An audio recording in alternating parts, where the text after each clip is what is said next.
Donc dans cette deuxième partie de vidéo, je vous montre un peu le texturage et puis disons les possibilités de créer plusieurs versions et notamment avec une texture un peu de t-shirt. Donc je vais commencer par avoir un fond ici. Je vais créer ici un nouveau calque de couleur unie, de couleur noire, en tout cas très foncé. Ici je suis à 1, 2, 1, 2, 1, 2 en couleur hexadécimale. C'est vraiment pour avoir une idée de ce que ça fait sur du sombre, voir si j'ai des problèmes au niveau du détourage, etc. S'il y a quelque chose qu'il faut que je retouche. Puis regardez, voilà, globalement ma composition. Ce dont je m'aperçois, c'est que si je veux faire un t-shirt ici, je vais peut-être avoir un souci avec cette partie-là, ça ferait des parties qui sont trop petites. Donc juste en dessous de cet élément-là, ce que je peux rajouter ici, c'est simplement, je vais prendre une petite partie, je vais rajouter une partie noire, donc je vais prendre avec mon lasso polygonal, je vais venir faire le tour à l'intérieur de cette zone-là. Ici, je vais faire le tour, hop, et puis ensuite, je vais avec Alt Retour remplir en noir cet élément-là. Ok, donc là, je vais faire... Je bascule avec X pour avoir la couleur d'arrière-plan en premier plan, donc le noir, et je fais Alt Retour pour placer du noir ici. Donc ça change pas grand chose au visuel, mais en tout cas moi ça va me permettre de rendre plus facile la production d'un t-shirt si c'était le cas, en l'occurrence c'est ce que je veux faire. Si je voulais garder intégrer directement ces deux éléments là pour limiter le nombre de calques, je pourrais les fusionner, mais je perdrais, vous voyez mon masque ici, et mon effet. Donc ça m'intéresse pas, je vais le laisser tel quel et je vais juste refaire un autre dossier. Et ici, je vais l'appeler casque ou helmet, comme vous voulez. Donc voilà, comme ça on reste propre et surtout au niveau des versionnages. Alors, ce qui va m'intéresser dans un cas de figure comme celui-ci, c'est juste avoir ici tout le détourage. Donc, au niveau des fonds, ici que je vais mettre d'ailleurs ces deux éléments-là dans un... Alors attention, il faut que ce soit, hop, ici déverrouillé. Je vais prendre mes deux fonds, je vais les mettre dans un dossier aussi, et je vais l'appeler fond ou back pour background, et je vais le masquer. Ça me permettra en fait de récupérer très facilement toute la sélection qu'il y a autour. Donc là je vais prendre la baguette magique qui est ici. Vous voyez, je peux, en cliquant une seule fois, je vais récupérer tout ce qu'il y a ici. Il faut que j'inverse ma sélection, donc je vais faire sélection, inverser ma sélection, intervertir. Et maintenant, sur un des éléments qui est visible, je vais faire CTRL majuscule C, ou alors je vais dans édition et je fais copier avec fusion, et ensuite je fais coller. Vous voyez ce que ça me donne, c'est que ça me prend la version de cet élément-là et ça me permet d'avoir une copie pleine résolution de ce que j'ai ici. L'inconvénient de ça, c'est que si je veux modifier après le posit de mes fleurs, je peux plus le refaire directement. Si par exemple, je m'aperçois que y a un problème au niveau d'une des fleurs ou peu importe. Donc la meilleure technique pour faire ça, une fois que vous avez votre compositing ici avec votre casque, c'est de prendre les deux dossiers ici à l'intérieur. Donc je les ai sélectionnés avec commande ici ou contrôle, donc j'ai les deux dossiers, je vais faire un clic droit et je vais faire convertir en objet dynamique. Vous voyez que ça me fait exactement la même chose, sauf que si je veux modifier, ça va me permettre de mettre des effets par dessus bien sûr, mais en plus si je double-clique dessus, ça va me rouvrir ces deux dossiers là et ça va me permettre par exemple au niveau des fleurs de modifier un élément de ma composition. Si je vois que par exemple celle-ci, c'est dommage que par exemple ma marguerite elle soit un peu trop, alors je sais plus où elle était, hop, celle-ci, si elle est un peu trop, elle empiète un peu trop sur cette fleur jaune ici, peut-être que je peux la replacer par-dessus, regarder un peu, voilà, comment ça peut, comment mon travail peut évoluer, donc c'est plutôt intéressant.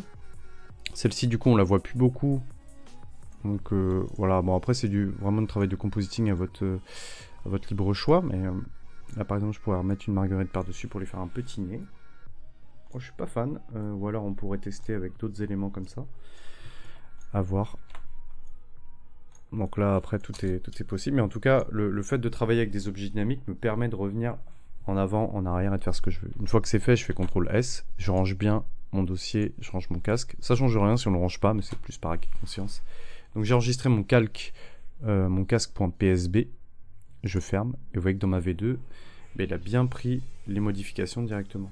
Ok, donc comme ça je peux vraiment regarder ce qui se passe. Ma petite marguerite sur le pont, c'est pas très heureux, donc je vais resélectionner cet élément là. Vous voyez que j'ai juste à modifier, enregistrer et fermer, et je me retrouve sur la partie, cette partie là. Donc pour ce qui est des différentes variations, vous voyez que dans mon posit ici, j'ai beaucoup de différentes variations. Je vais vous montrer comment on fait certaines variations ici, comment on fait ce travail d'itération, on va dire. Donc première chose qu'on peut faire, on peut faire un travail au niveau des courbes de transfert de dégradé. Je vais commencer par une première courbe de transfert de dégradé ici. Donc hop, courbe de transfert de dégradé. Et ce que je vais faire, je vais utiliser hop, cette courbe de transfert de dégradé qui va me transformer mon élément en négatif. Alors les couleurs que j'ai à l'intérieur, ça va être 37 ici, 37, 37, 37 pour le dark gray.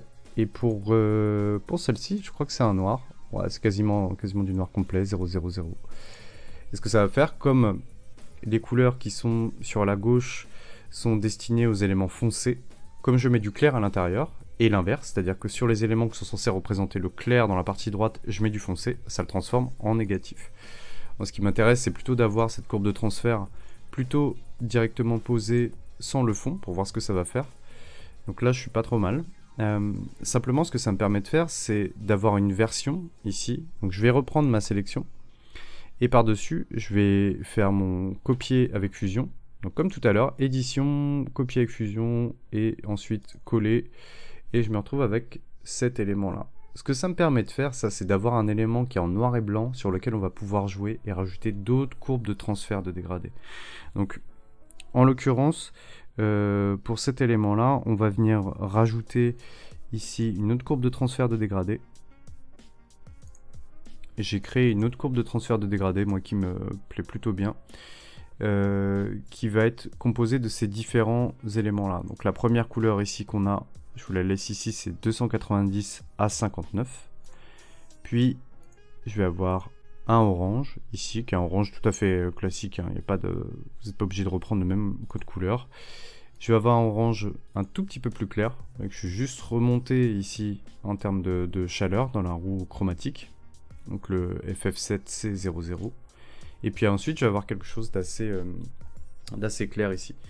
Alors, ce que ça me permet de faire, en fait, au niveau des éléments que je vais avoir, bah, c'est simplement de regarder ce que ça peut donner. Alors, cet élément qui est en noir et blanc ici, je vais le mettre en mode incrustation. Hop, et simplement, on va venir le baisser un petit peu. Donc, je vais le mettre vraiment très léger. Voilà. Et votre courbe de transfert de dégradé, ça va nous permettre de regarder un peu comment on va pouvoir placer différents éléments. Donc là, j'ai masqué la première courbe de transfert dégradé que j'avais en dessous. Parce que vous voyez qu'elle venait mettre deux fois du noir et blanc, donc c'était pas forcément intéressant. Moi, cette variation, je vais l'avoir telle quelle. Je peux vérifier avec mon fond noir ce que ça va donner. Là, je suis plutôt satisfait de ma version. Une petite astuce ici que je peux vous donner, c'est si je rajoute un calque entre ma courbe de transfert de dégradé et celle-ci. Donc ça va être un dossier. On va faire une nouvelle version dans un nouveau dossier qui va s'appeler Purple Sun par exemple. J'ai couleur purple ici, enfin violet, et plutôt des couleurs très flashy à l'intérieur, c'est pour ça que je l'ai appelé comme ça.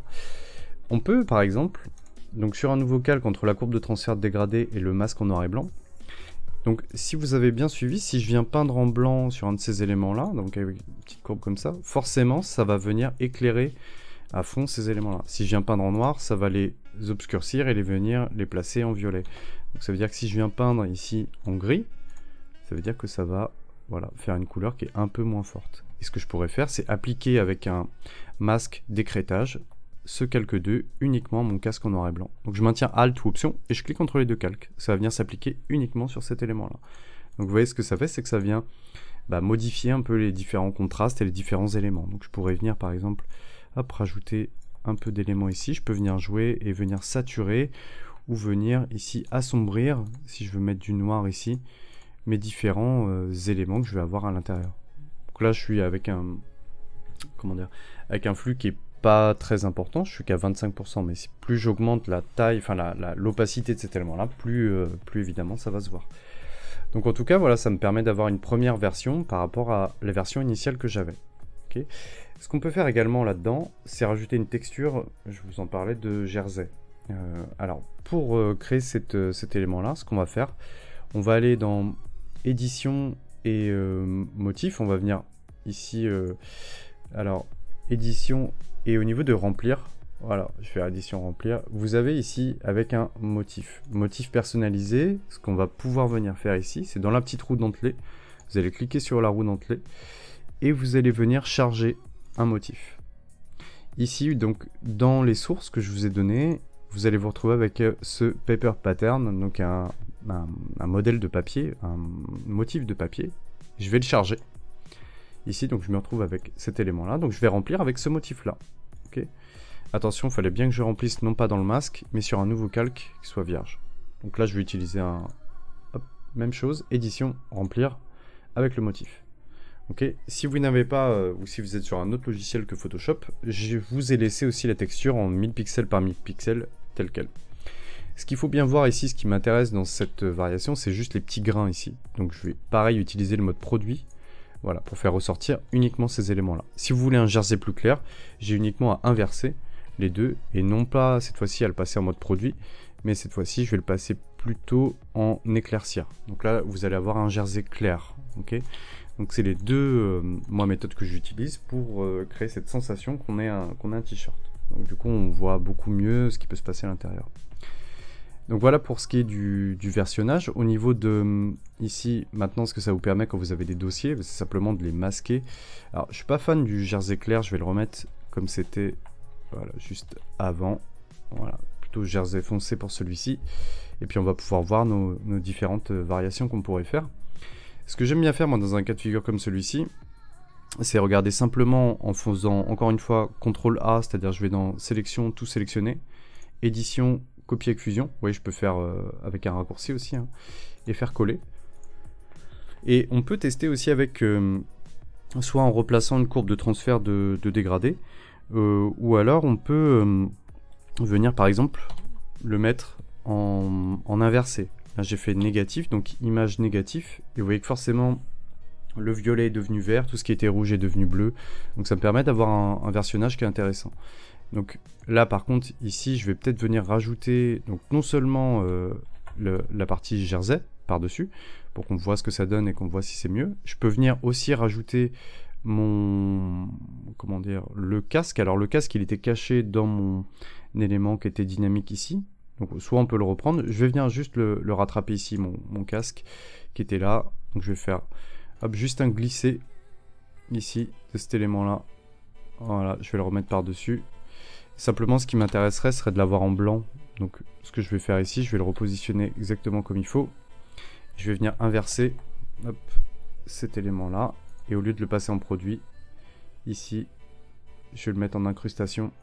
Pour voir ce que ça fait si je le passe en blanc tout simplement. Donc peut-être qu'en incrustation c'est peut-être pas top. Moi ce que j'aimerais, voilà, c'est en éclaircir pour voir vraiment que cet élément là. Pareil au niveau de ce que j'ai là, j'aurais aimé rajouter du blanc pour pas avoir ce problème là. Donc c'est pour ça qu'on aurait pu fusionner tout à l'heure au niveau du calque définitivement, mais voilà, c'est pas sûr. Voilà, pour voir ce que ça donne avec du t-shirt voilà, complet dans cette partie là.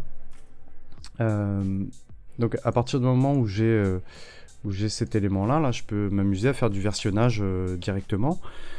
Donc c'est surtout ce qui est important après, c'est de bien ranger vos éléments dans des dossiers pour pouvoir vous y retrouver facilement. Donc ça va être mon élément qui va être vert, plutôt vert clair, donc je vais l'appeler green light. Et en fait je peux vous voyez, commencer à faire des versions différentes à chaque fois et regarder ce qui peut se passer. Donc c'est comme ça que j'ai créé mes différentes versions. Je vous montre dans une troisième vidéo comment ensuite je vais poser mes différentes versions, soit sur un carrousel, soit directement sur ce type de document. Allez, à tout de suite.